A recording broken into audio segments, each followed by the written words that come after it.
لله رب العالمين والصلاة والسلام على أشرف الأنبياء وإمام المرسلين نبينا محمد وعلى آله وصحبه أجمعين والتابعين ومن تبعهم بإحسان إلى يوم الدين سبحانك اللهم لا علم لنا إلا ما علمتنا إنك أنت العليم الحكيم ربي يسر وأعن أما بعد فالسلام عليكم ورحمة الله وبركاته.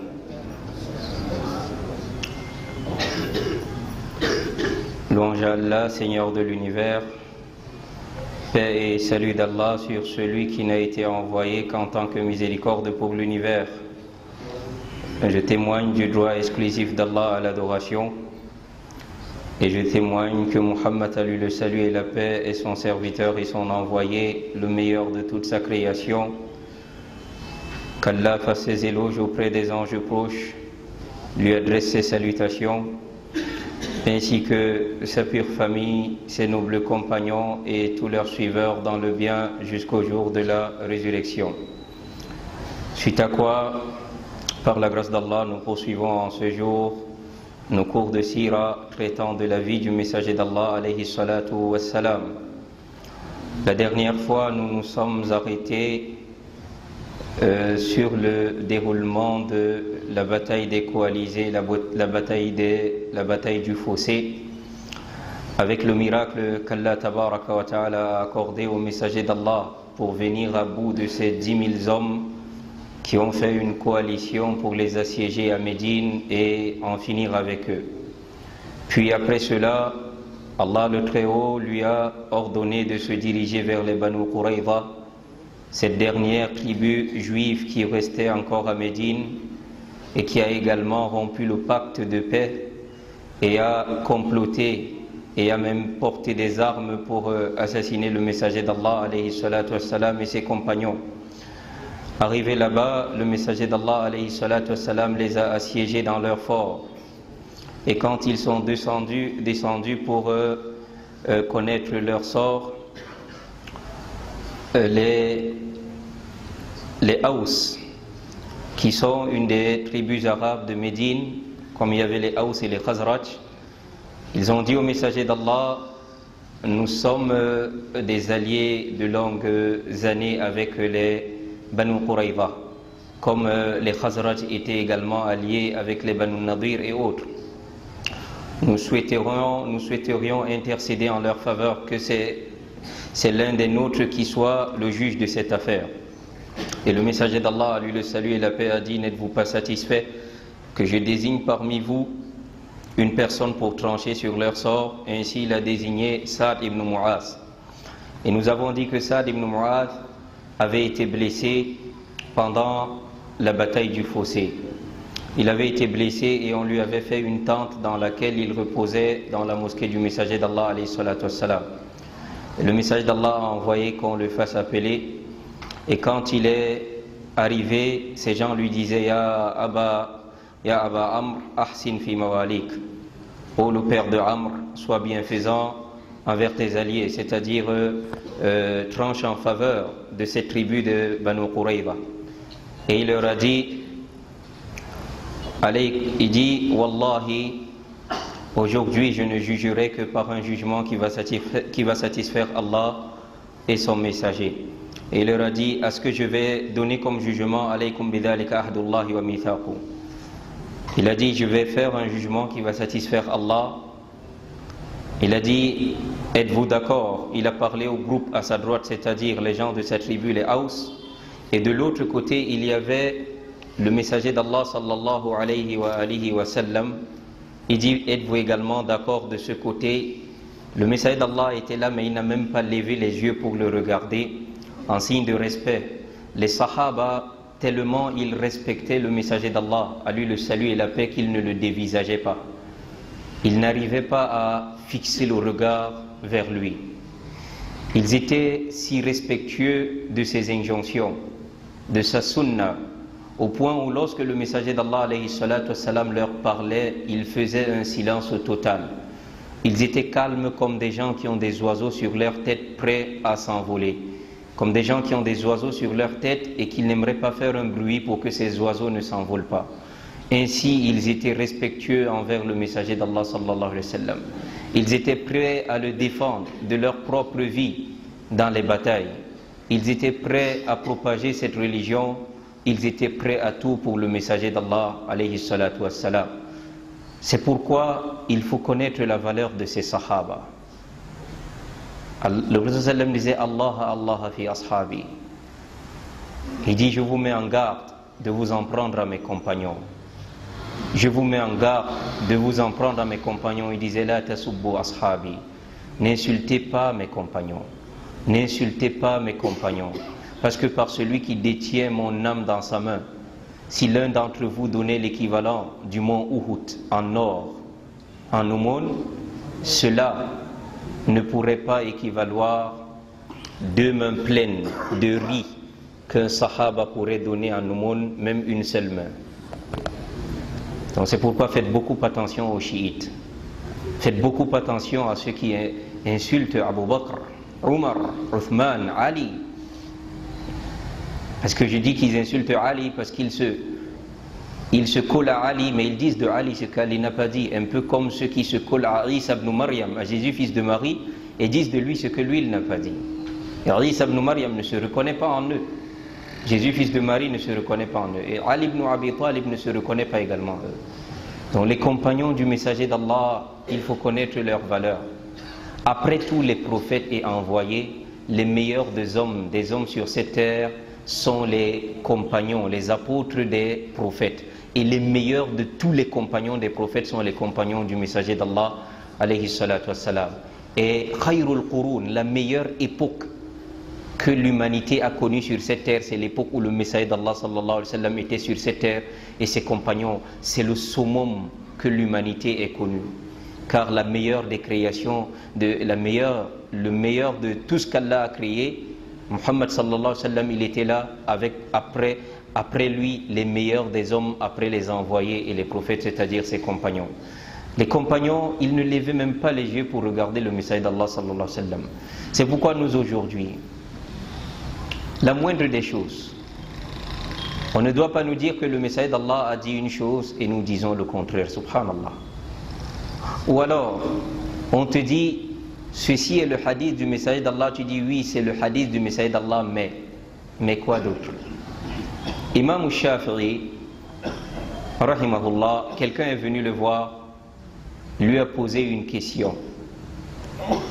Et quand la personne lui a posé une question, il connaissait justement un hadith qui répond bien à cette question.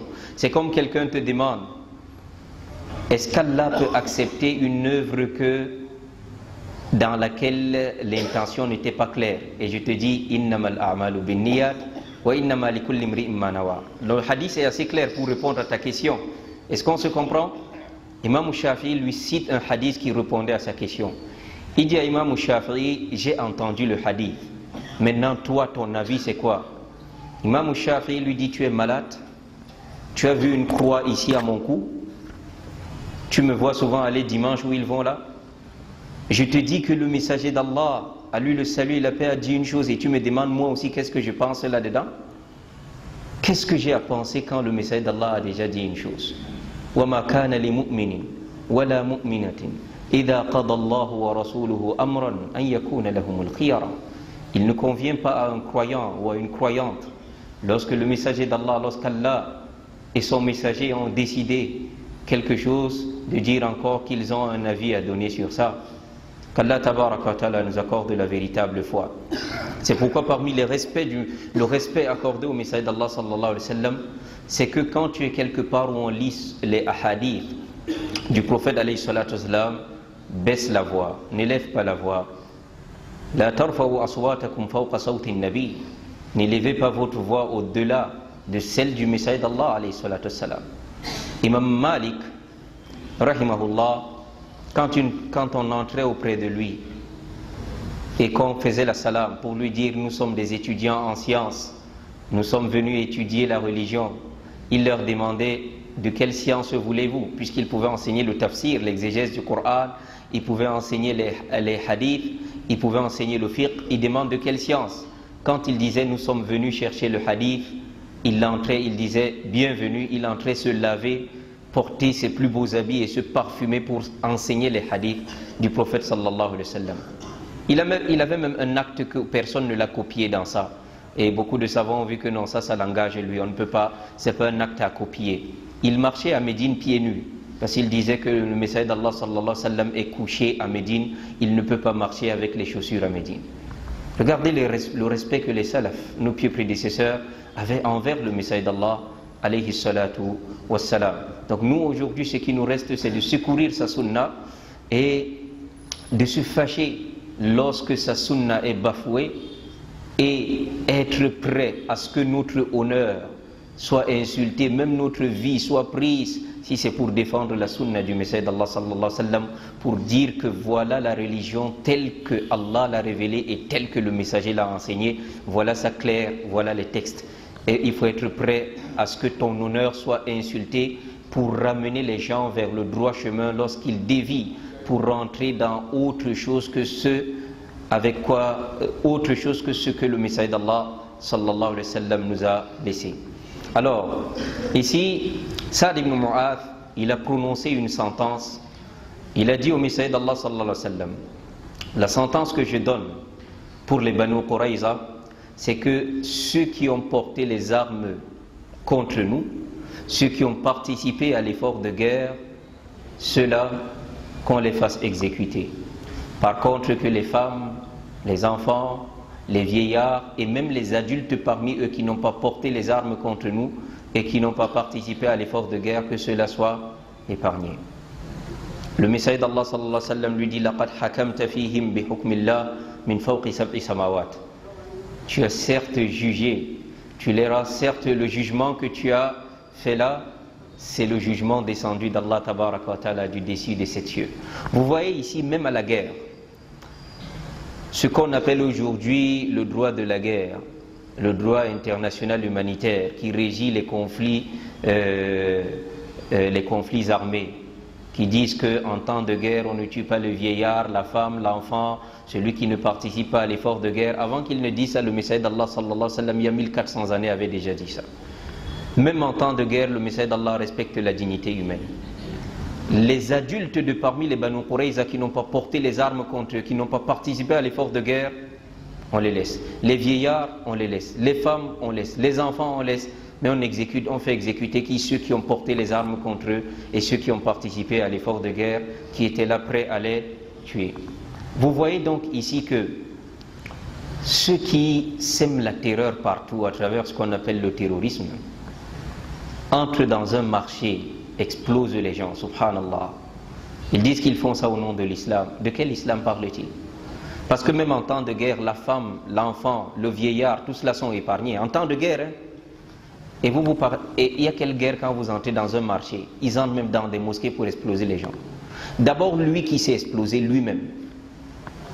Est-ce que l'islam nous a permis de se suicider? Non.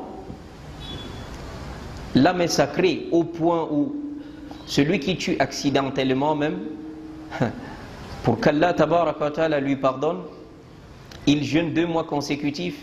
Le prix du sang, il paye 100 chameaux.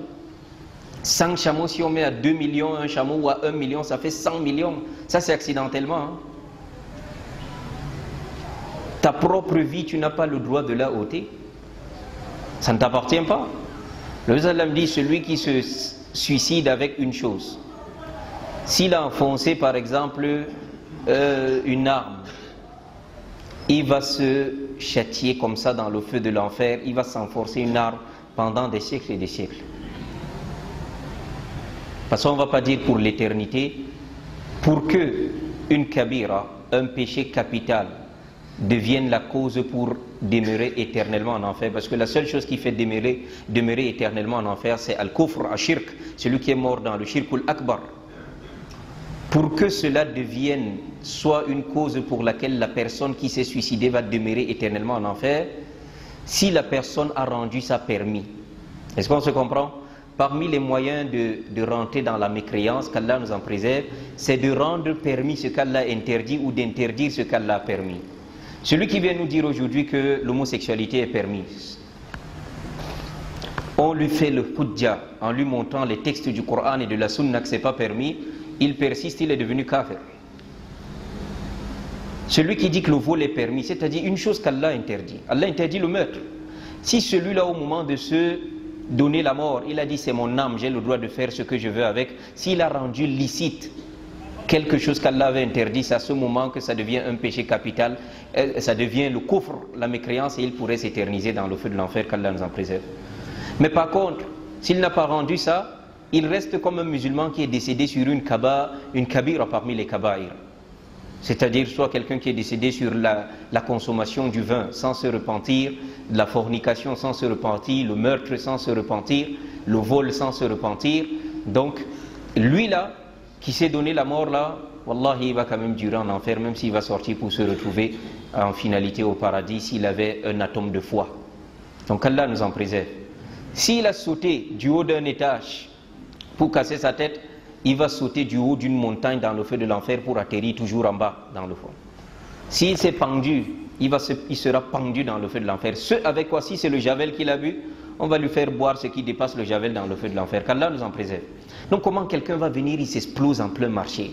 Il tue femmes, enfants et des gens qui ne t'ont rien demandé. Et tu dis que tu vas aider quel islam avec ça? Au contraire, tu es un ennemi de l'islam.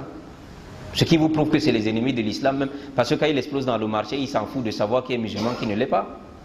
Et en plus, on n'est pas en guerre. Et en plus, vous voyez même qu'ils vont même dans des mosquées pour exploser les gens. Donc faites attention, il ne faudrait pas que des gens vous embrigadent en vous disant que c'est une manière du djihad, c'est faux, c'est très faux. Ce sont des terroristes, ce sont des meurtriers, ce sont des mercenaires, des agents du diable, des sanguinaires. Qu'Allah tabaraka wa ta'ala nous suffise contre leur mal. Ceux d'entre eux à qui Allah a prescrit la guidée, qu'Allah les sorte de ces choses-là. Et ceux dont Allah n'a pas prescrit la guidée, qu'Allah nous préserve contre leur mal et qu'Allah les anéantisse. Alors, vous voyez ici que après cette sentence-là, فَقُسِمَ أَمْوَالُ بَنِي قُرَيْظَةَ عَلَى الْمُسْلِمِينَ لِلرَّاجِلِ سَحْمٌ وَلِلْفَارِسِ ثَلَاثَةِ أَسْهُمٍ. Le Messie d'Allah sallallahu alayhi wa sallam a par la suite partagé le butin de guerre de Banu Qurayza aux musulmans. Il a donné aux piétons une part, il a divisé en plusieurs parts. Le piéton, celui qui est venu à pied, une part, et au cavalier, celui qui est venu avec la monture, 3 parts. Pourquoi? Parce que celui qui vient avec la monture, 1, il a acheté cette monture, 2, il nourrit cette monture, 3, il dresse cette monture, parce que les montures, les chevaux qui doivent aller en guerre, c'est pas comme les autres chevaux, c'est des chevaux dressés, pour ne pas avoir peur et foncer. Donc, le Messie d'Allah leur a donné 3 parts et a donné aux piétons une part du butin.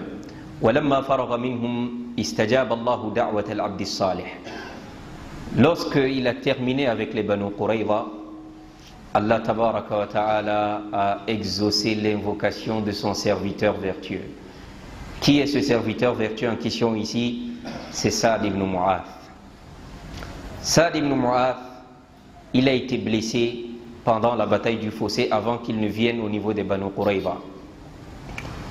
Et il perdait beaucoup de sang, mais le Messie d'Allah alayhi salatu wassalam a invoqué au niveau de sa plaie, a postillonné, et Allah a fait en sorte que l'écoulement s'est arrêté. Ça s'est arrêté. Et il avait fait une dua. Il a dit Allahumma in kunta abqayta min harbi Qurayshin shay'an fa abqini laha. Wa in kunta rafa'ta al-harba baynana wa baynahum wa la tumitni hatta tushfini min bani Qurayza. Il a dit, oh Allah, s'il reste encore une confrontation entre le messager d'Allah et les Quraysh et les idolâtres de la Mecque après cet épisode de la coalition, de la bataille des coalisés, s'il reste encore une confrontation entre Muhammad sallallahu alayhi wa sallam et les Quraysh, les idolâtres de la Mecque, alors laisse-moi vivre pour que je soutienne le messager d'Allah dans ces batailles-là. Mais s'il n'y a plus désormais de confrontation entre nous et les idolâtres de la Mecque, on les a vaincus pour de bon, alors ne me donne pas la mort jusqu'à ce que je participe également au sort des Bani Qurayza. Regardez un compagnon, il est blessé gravement, mais il n'arrive pas à accepter l'idée que le messager d'Allah soit dans un terrain de bataille entouré d'ennemis qui veulent l'assassiner, que lui n'est pas là pour le protéger. Il demande à Allah, s'il y a encore une confrontation avec les Quraysh, laisse-moi vivre pour pouvoir être un soutien au message d'Allah. Mais s'il n'y a plus, permets-moi juste de vivre jusqu'à ce qu'on en termine avec les Banu Qurayza. Et dès qu'on a terminé avec les Banu Qurayza, sa plaie, ça avait fait du pu, puis ça a explosé, le sang a repris et il est décédé. Quand il est décédé, chers frères, écoutez bien ce nom, gardez-le et donnez à vos enfants ce nom-là, Sa'd ibn Mu'adh. Lui, il a fait 6 ans. 6 ans en islam. Il était parmi les grands des Haus, des Ansar, les Arabes de Médine. Il s'est converti dans la main de Mus'ab ibn Umayr, qui était le premier ambassadeur de l'islam qui allait enseigner aux gens de Médine, comme on avait vu à la première partie, enseigner aux gens de Médine l'islam.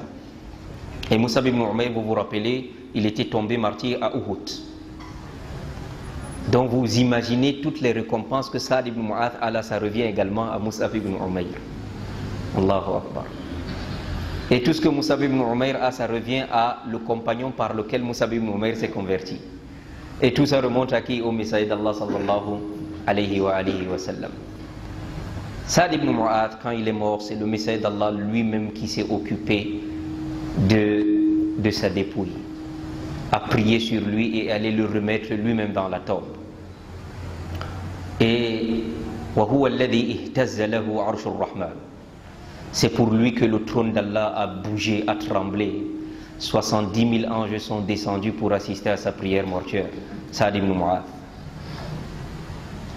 Nous on a 20 ans, 30 ans, 40 ans, 50 ans d'islam. On a déjà fait quoi? Lui c'est 6 ans dans l'islam et le trône d'Allah a bougé, a tremblé le jour de sa mort, radiyallahu anhu wa arda, liqudumi ruhihi, à cause de la venue de son âme dans le ciel. C'est-à-dire même les anges étaient contents. Il y a des serviteurs d'Allah pieux que le jour où ils rentrent vers les cieux, wallahi tous les anges du ciel les attendent parce que c'est des serviteurs vertueux. Peut-être ils sont méprisés dans ce bas monde, mais la valeur qu'ils ont auprès d'Allah dans le ciel, Allah seul sait. Qu'Allah nous accorde la véritable valeur auprès de lui. Donc voilà qui était Sa'd ibn Mu'adh, et il est décédé après justement avoir tranché entre le messager d'Allah et les Banu Qurayza. Et à la bataille cette bataille des coalisés ainsi que celle des Banu Qurayza, il y a eu en tout 10 martyrs dans le rang des musulmans. Il y a eu 10 martyrs dans le rang des musulmans. Puis, un groupe des Ansar appartenant au Khazraj, pas au Haus, parmi lesquels à la tête de cette délégation Abdullah ibn Utayq, on a Abdullah ibn Anis, Abu Qatada, Masoud ibn Sina, Khuza'i ibn Aswad. Ils ont décidé de se lancer à la poursuite de Sallam ibn Abil Haqiq. Si vous vous rappelez bien de vos cours, qui est Sallam ibn Abil Haqiq? C'est l'instigateur du trouble. La personne, lui, il fait partie de ceux qui se sont levés pour aller instiguer les Quraysh, ainsi ensuite les Banu Ghatafan. C'est lui il fait partie de ceux qui sont allés instiguer 10 000 hommes pour venir assiéger le messager d'Allah et le tuer. Et l'instigateur du trouble ne doit jamais être laissé, parce que s'il est laissé, on va toujours revenir au trouble. Ils ont demandé au messager d'Allah sallallahu alayhi wa sallam, comme on ne l'a pas retrouvé ici dans le fort des Banu Qurayza, dont il avait fui pour Khaybar. Ils ont demandé au messager d'Allah la permission de le pourchasser et d'aller l'exécuter. Le messager d'Allah leur a donné cette permission et ils sont allés. Ils ont en fini avec Sallam ibn Abil Haqiq, lui qui avait instigé toute cette troupe de 10 000 personnes qui s'étaient rassemblées pour venir assiéger le messager d'Allah alayhi salatu wassalam et en finir avec lui et ainsi que les musulmans à Médine. Par la suite, il y a eu ce qu'on a appelé Ghazwatu Bani Lahyan. ثم خرج صلى الله عليه وسلم بعد قريظة ب6 أشهر وذلك في جماد الأولى من السنة السادسة من السنة السادسة على الصحيح قاصدا بني لحيان. 6 mois après l'épopée de Banu Qurayza, le messager d'Allah alayhi salatu wassalam est sorti au mois de Jumad al-Oula à l'an 6. Ça fait déjà 6 ans que le messager d'Allah est à Médine. il est sorti en direction des Bani Lahyan. Vous vous rappelez, les Banu Ghatafan avaient tué 70 des compagnons du Messager d'Allah et les ont jetés dans le Bi'r Ma'ouna. Avant eux, il y avait eu les Banu Lahyan qui avaient également tué quelques-uns et d'autres ils avaient envoyé en esclaves à Makkah. Le Messager d'Allah est sorti vers eux jusqu'à ce qu'il est arrivé à Wadi Gharran. Avant d'arriver, les gens de Bani Lahyan ont eu l'information et ils ont fui, se sont réfugiés dans les montagnes pour se cacher. Le Messager d'Allah est allé là-bas en compagnie de 200 cavaliers, 200 de parmi ses compagnons, tous galopant sur des chevaux, jusqu'à arriver à Asfan.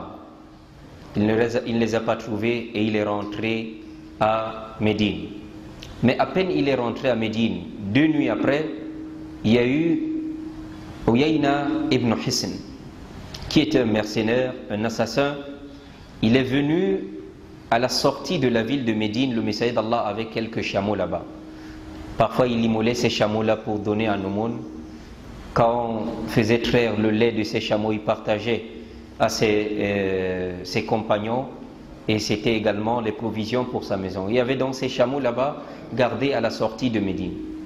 Uyayna ibn Hisn est venu s'attaquer au berger gardant ses chameaux, l'a tué, a pris les chameaux et a pris également sa femme pour partir avec. Et il y avait un des compagnons du Messager d'Allah sallallahu alayhi wa sallam qui était à l'endroit, qui était témoin de la scène et qui a voulu bloquer la scène et entre-temps a envoyé également un émissaire pour aller dire au Messager d'Allah, voilà ce qui se passe ici à la sortie de Médine. Il y a un idolâtre, un mercenaire qui est venu en finir. Il a tué le berger des chameaux et il a pris les chameaux ainsi que sa femme et ils s'en vont. C'était Salamat ibn al-Aqwa. Lui, Allah tabaraka wa ta'ala lui a donné, Allah lui a donné une grâce. Parmi les grâces qu'Allah lui a données, Salamat ibn al-Aqwa, c'est un coureur hors pair. C'est-à-dire, s'il était là aujourd'hui pour faire les 100 mètres, personne ne peut avec lui. Tu es sur le cheval, tu galopes, lui court à pied, il te dépasse. Il aimait faire la course avec les gens comme ça. Soit si c'est à pied, il vous dit prenez d'abord l'avance, lui vient. Il était capable de courir plus qu'un cheval qui galope. Alors, quand Uyayna ibn Hisn est venu prendre ses chameaux, a tué le berger, a pris sa femme et partait, Salamat ibn al-Aqwa a envoyé l'émissaire, mais entre-temps il s'est mis à suivre cet ennemi d'Allah tabarak wa ta'ala, Uyayna ibn Hisn. Et quand il le suivait, il courait vite, il court, il se cache, il court, il lance une flèche, il se cache. Ils avaient l'impression qu'ils étaient attaqués par plusieurs hommes qui ne voyaient pas. Pourtant c'était Salamat ibn al-Aqwa. Et ainsi de suite, il a pu récupérer tous les chameaux, il a attaché. Et chaque fois que une personne fuyait et délaissait un chameau, il prend, il attache sous un arbre.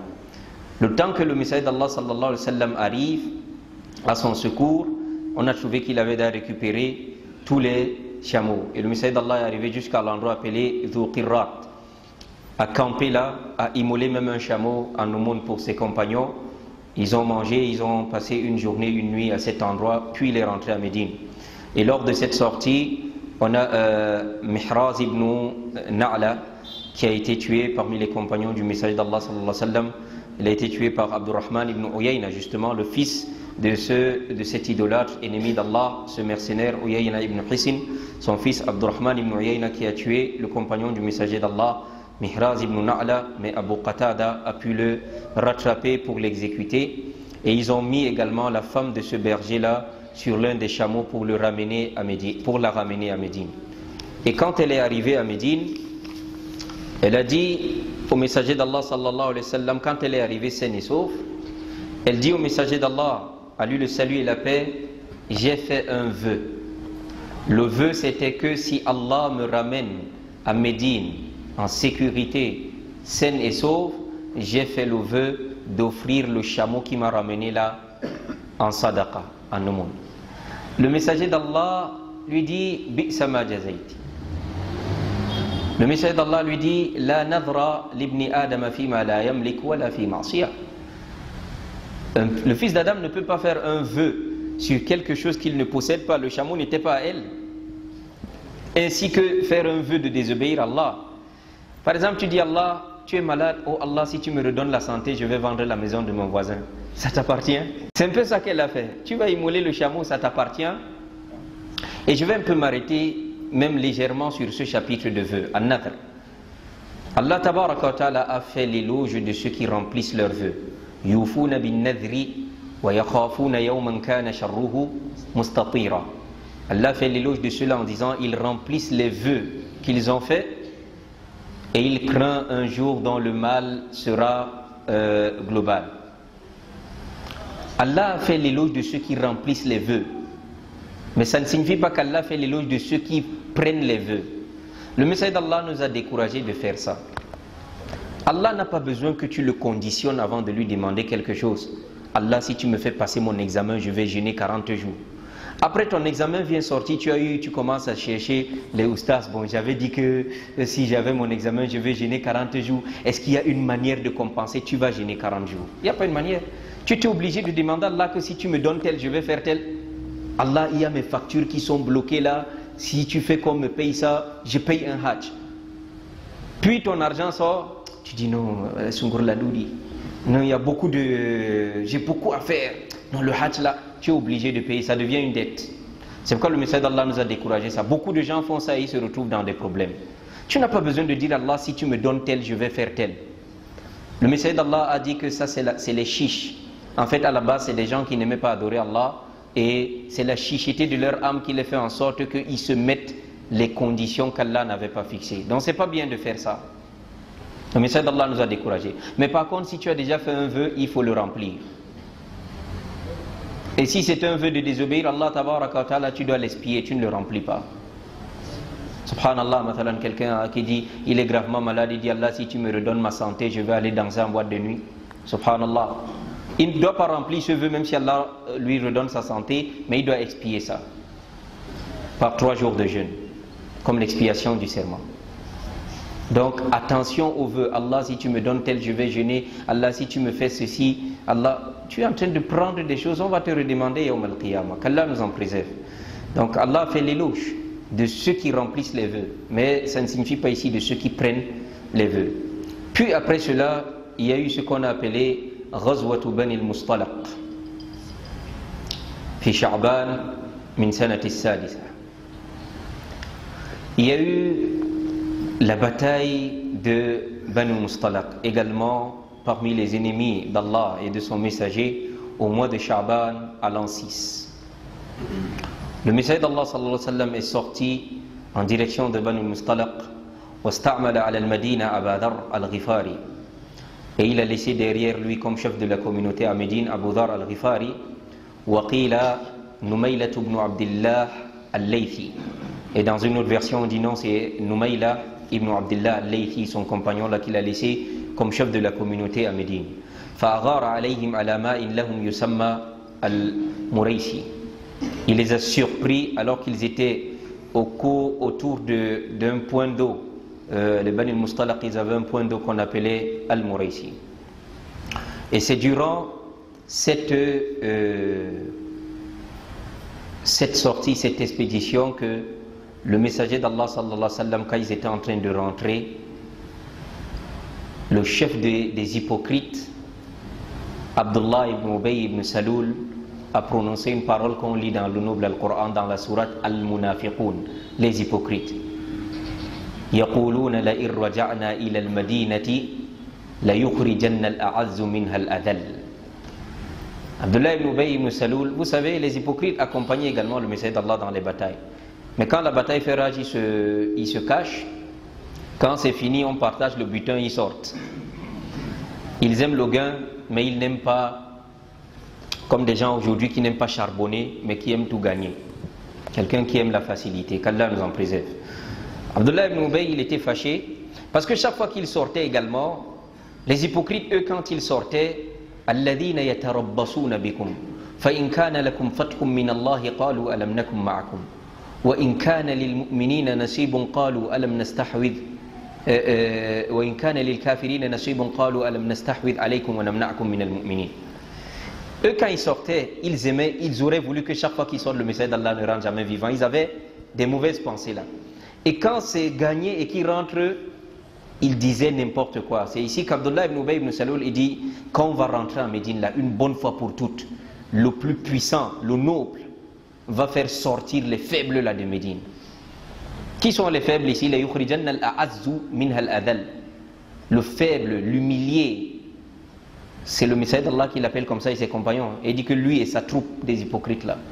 Cela est parvenu au messager d'Allah. Et vous savez ce qu'Allah fait? Allah fait yukhrijul hayya min al-mayyit wa yukhrijul mayyita min al-hayy. Du vivant, Allah fait sortir le mort. Et du mort, Allah fait sortir le vivant. Vous prenez l'exemple de l'œuf et de la poule. La poule est vivante et fait sortir un objet mort qui est l'œuf. Puis l'œuf est comme un objet mort et fait sortir quelque chose de vivant, ça fait sortir un poussin dedans. Un autre cas de figure, du vivant Allah fait sortir le mort et du mort il fait sortir le vivant. Une personne croyante telle que Nuh alayhi salatu wassalam, l'envoyé d'Allah, il accouche un enfant mécréant.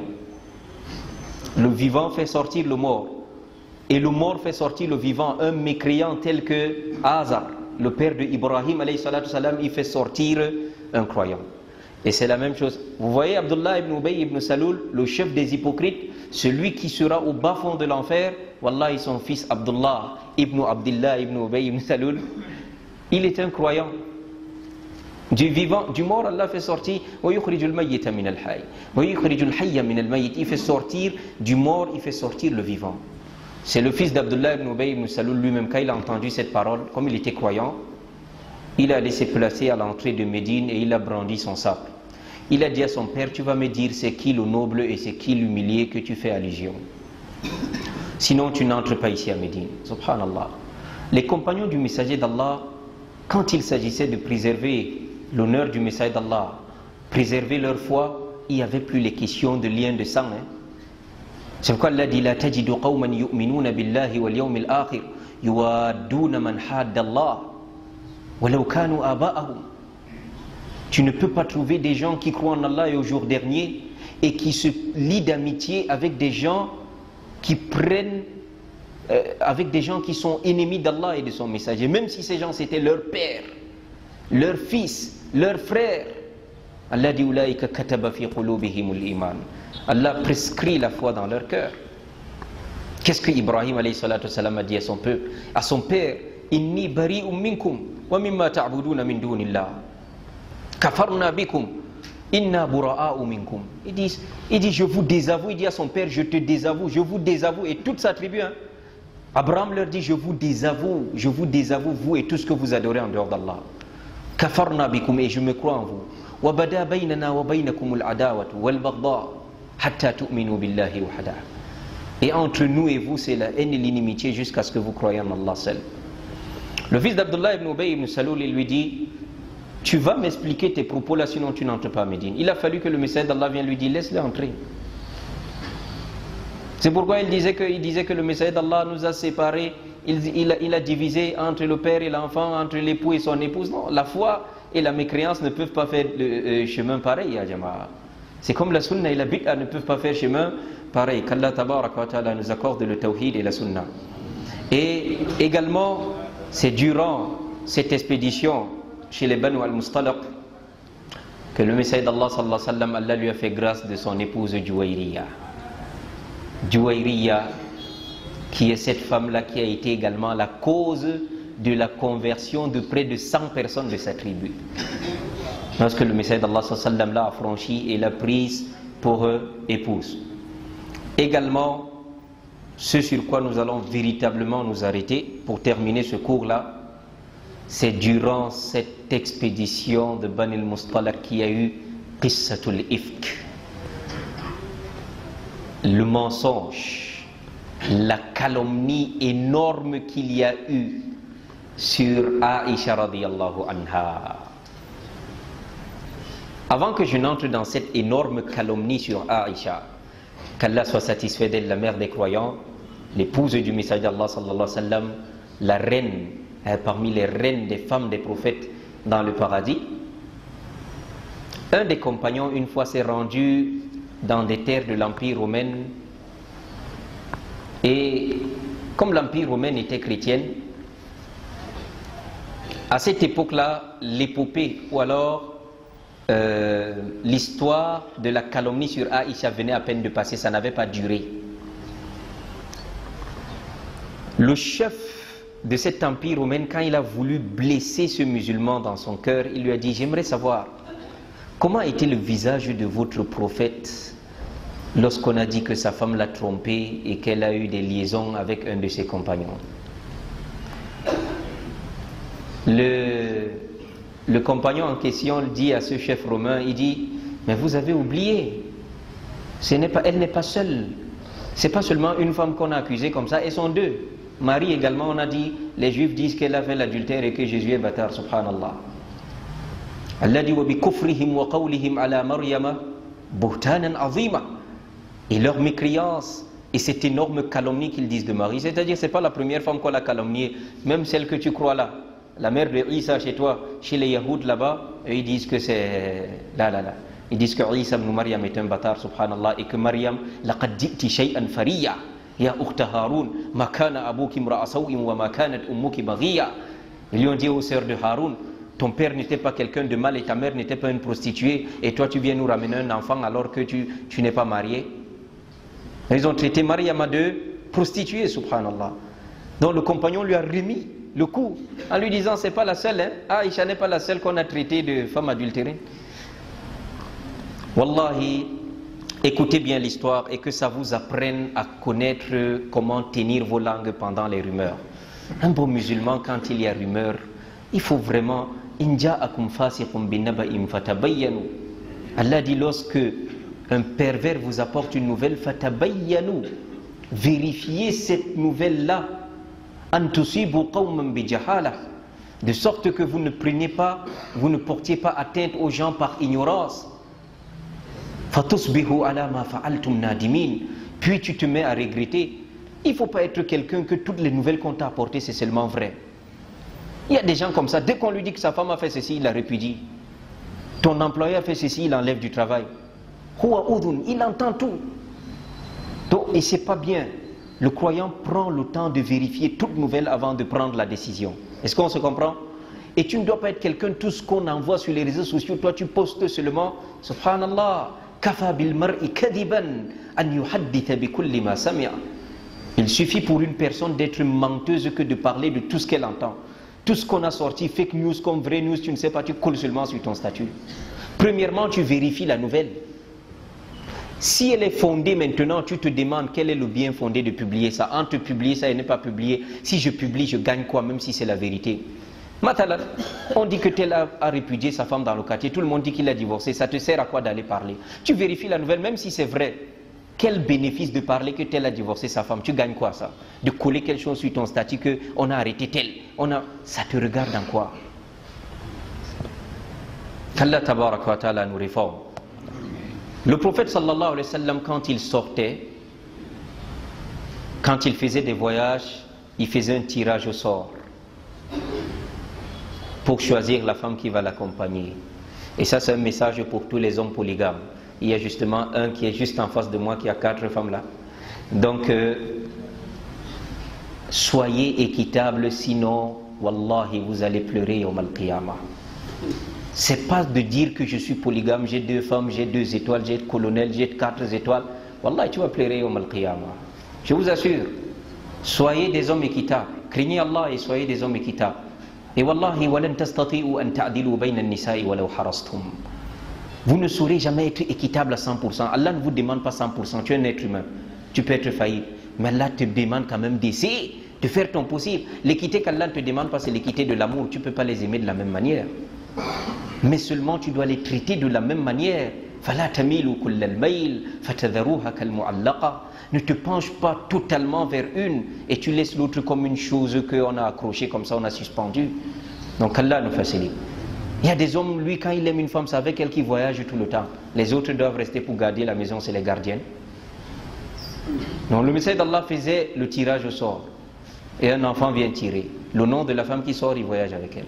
Le nom de Aïcha est sorti. Ils ont fait le voyage. Aïcha avait une carrosse. C'est-à-dire, ils avaient leur limousine. À l'époque là, vitre fumée. C'est-à-dire, on fait quelque chose avec les planches comme ça et on couvre avec les rideaux. La femme vient entrer dedans, on porte ça et on pose sur le dos du chameau. Est-ce qu'on se comprend? Donc elle est dans vitre fumée.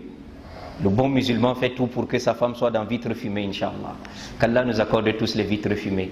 Et non que ta femme est assise sur les motos et tous ses pieds sont dehors là. Donc, c'est pourquoi la voiture pour moi c'est pas un luxe. Hein. Si Allah te donne vraiment, mettons qu'elle est tout le temps en train d'être appuyée dans les taxis ou sur les motos. Donc vraiment, qu'Allah nous facilite. Alors, on portait ce carrosse là, on met sur le chameau et c'est fumé. Ils sont allés en rentrant. Et quand ils rentraient, de temps à autre, ils campaient. On campe, on se repose, puis après quelques kilomètres, on campe, on se repose. Ils ont campé pour se reposer un peu avant Médine. Aïcha est sortie du carrosse de manière discrète, parce qu'il n'y avait pas les toilettes, il faut aller loin, s'éloigner des yeux, des regards indiscrets pour aller se mettre à l'aise. Elle est allée loin, se mettre à l'aise, puis elle est revenue pour entrer dans le carrosse, elle touche son cou, et elle se rend compte qu'elle a perdu son collier. Elle avait un collier en or que le messager d'Allah lui avait offert. Elle est repartie pour chercher. Et dans le sable du désert, elle a tellement traîné à chercher que le messager d'Allah a levé le campement. Et ceux qui se gardaient ne savaient pas qu'elle n'était plus dans la carrosse. Ils ont porté, et qu'il y ait quelqu'un au-dedans, quand vous êtes musclé, ça ne vous dit rien. Et Aïcha n'était pas elle n'avait pas le corps. Ils ont porté, ils ont posé seulement sur le chameau, ils ont continué, ils ne savaient pas qu'elle n'était pas dedans. Quand elle revient, elle trouve que la délégation est déjà partie. Elle est dépassée. Mais il y a quand même un compagnon du messager d'Allah qui reste toujours derrière, c'est un bon dormeur, il aime beaucoup dormir. Quand il campe quelque part, lui il cherche un endroit retiré, il campe, il dort d'abord bien. Vous vous levez, quand vous partez, lui se lève en dernier, il revoit un peu, vous n'avez pas oublié les choses, il ramasse et il vous poursuit. C'était Safwan ibn al-Mu'attil as-Sulami. Il a fini de bien dormir, il s'est levé, il a pris son chameau. Quand il est arrivé, il a vu comme quelqu'un voilé en noir comme ça. Et il dit qu'il avait l'habitude de voir Aïcha avant que les versets du voile soient révélés, c'est-à-dire le verset qui faisait que ces femmes couvraient même leur visage. Il avait l'habitude de la voir, dès qu'il est arrivé, il a su que c'était Aïcha, il a dit, la seule chose qu'il a dit c'est Inna lillahi wa inna ilayhi raji'un. C'est-à-dire comment est-ce qu'on a oublié la femme du messager d'Allah en pleine... Quand il a dit ça, Aïcha a sursauté, s'est réveillé, il a approché, il a fait descendre son chameau, il a piétiné le pied, il s'est retourné, il a donné le dos. Voilà quelqu'un de bien. Quand les femmes montent sur les motos, ne reste pas comme ça pour regretter. Tu es quel... Subhanallah, tu es un croyant? Donne le dos. Parfois, un frère vient chez toi avec sa femme, il veut la mettre sur la moto, tu es là, Donne le dos. Hein? Il a donné le dos à Aïcha, il est monté et il a tenu les rênes. Ils marchaient, ils ne sont plus rien dit. Jusqu'à ils ont rattrapé la délégation. Au moment de rattraper la délégation, Abdullah ibn Ubay ibn Salul il les a aperçus. Il dit, regardez, la femme du prophète, avec un de ses compagnons qui sortent de la brousse, ils étaient allés faire quoi? Subhanallah. Donc, cher frère, quand tu as la voiture et que tu aimes être le bon samaritain, cesse de porter toutes les femmes en route pour dire que tu les déposes. Si on dit quelque chose de toi, c'est toi qui as cherché. Tu viens garer devant la maison de quelqu'un pour déposer sa femme. Et si tu te demandes, vous sortez d'où dans cette voiture? Tu dis que tu es le bon samaritain, toi tu ne peux pas voir une sœur en route, tu ne la prends pas. Subhanallah, vous aimez la fitna. Ala fil fitnati saqatu. Et quand tu parles à un jeune, il te dit non, je suis blindé, je ne peux pas tomber dans certaines choses. Toi tu es qui? Youssouf. Alayhi salatu wassalam, le prophète d'Allah, Youssouf. Youssouf, il est prophète d'Allah, Nabiyullah. Il est fils d'un prophète, fils de Yaqub. Petit-fils d'un prophète dont son grand-père c'est Ishaq, arrière-petit-fils d'un prophète, son arrière-grand-père c'est Ibrahim. Personne n'a sa lignée. Son père, lui il est prophète, son père est prophète, son grand-père est prophète, son arrière-grand-père est prophète. Donc il est Youssouf, fils de Yaqub, fils de Ishaq, fils de Ibrahim. Mais même lui qui a grandi de génération en génération dans une maison de piété, quand les femmes là lui ont demandé la zina, la zina, la zina, il a dit Rabbi sijnu ahabbu ilayya mimma tad'unani ilay. Seigneur, la prison m'est préférable que ce à quoi ces femmes m'appellent. Wa illa tasrif anni kaydahunna asbu ilayhinna wa akum min al-jahilin. Et si tu ne m'éloignes pas de la ruse de ces femmes-là, je vais tomber dans ça et je serai du nombre des ignorants. C'est Youssouf qui dit qu'il va tomber dans le zina. Si Allah ne l'épargne pas, toi tu dis que tu es blindé. Tu es tout le temps dans les coins obscurs avec les filles. Tu dis que non, c'est ta fiancée, tu as demandé déjà sa main. Après, quand les divorces sont éparpillés dans la Ummah, on dit que non, qu'est-ce qui ne va pas? Non, on a fait le sihr sur le foyer. C'est quel sihr? Il n'y a pas la baraka. Vous allez arracher la baraka avec la force à Allah. C'est Allah qui a la baraka. Vous avez tout fait, vous avez enlevé toute la baraka de cette union. Tellement 5 ans de fiançailles. Vous êtes sortis partout ensemble. Puis quand vous vous êtes levés même pour vous marier, bam, dandali, bankwana et je ne sais quoi de shaitanique, que vous avez fait de rassemblement shaitanique et vous voulez qu'Allah mette la baraka dans ce genre de foyer? Ta femme se place et danse devant ta mère, ton père, ton oncle et toute ta famille. Celle-là, tu penses qu'elle a une pudeur dans les yeux que tu vas lui ordonner, elle va faire, et tu vas lui interdire, elle va s'interdire. Non, ne viens pas pleurer après que ma femme a fait ceci. Qui a cherché à trouver? Vous enlevez la baraka de tout et après vous dites que vous voulez qu'Allah vous mette la baraka. Qu'Allah nous en préserve, qu'Allah nous pardonne, qu'Allah nous réforme. Donc ici, vu que le temps est arrivé et j'aimerais vraiment m'étaler sur cette histoire et les leçons à tirer, Inch'Allah on y reviendra lors du cours prochain, lors du cours suivant, bi'idhnillah. Ce qui a été dit de vrai et de bien provient d'Allah tabaraka wa ta'ala. Les erreurs et les manquements proviennent de nous. Subhanakallahumma wa bihamdik, ashhadu an la ilaha illa anta, astaghfiruka wa atubu ilayk, wa sallallahu wa sallim wa barik ala nabiyyina Muhammadin wa ala alihi wa sahbihi ajma'in, wa akhiru da'wana alhamdulillahi rabbil alamin, wa assalamu alaykum wa rahmatullahi wa barakatuh.